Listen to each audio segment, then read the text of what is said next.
The following message has been brought to you by the North Atlantic Council.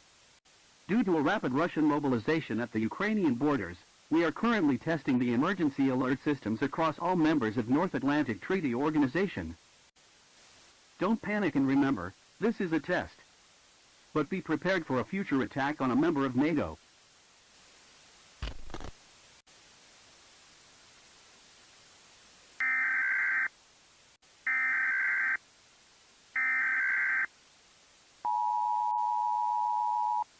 This message has been brought to you by the North Atlantic Council.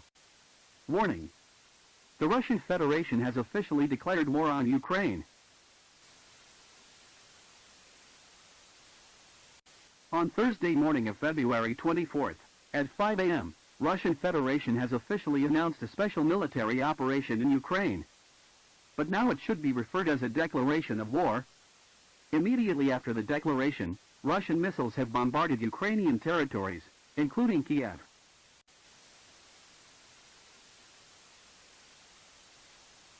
Previously, Russian Federation had threatened NATO, in case if NATO would intervene into the Russian-Ukrainian conflict, we will be met with dire consequences. Don't panic and be prepared for a potential future attack on NATO.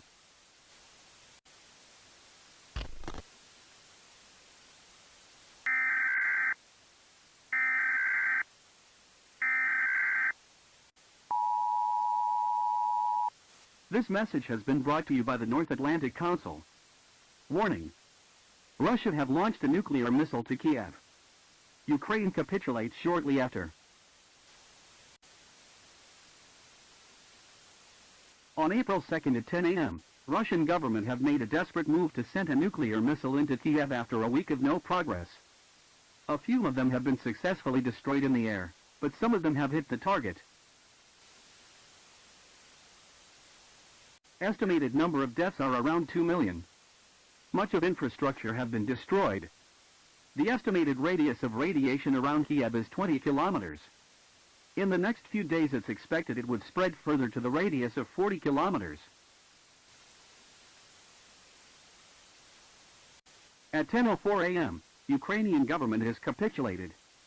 The terms of capitulation will be held later this day. All of NATO and UN have been surprised by the nuclear missile. Later this day will be held a conference to discuss about Russia. The expected fate of Ukraine is, region of Donbass becomes independent, northern Siberia being given to Russia, northern Volhynia being given to Belarus, and the change of the government, with its acceptance of the annexation of Crimea with other land, and the acceptance of independence of Donbass.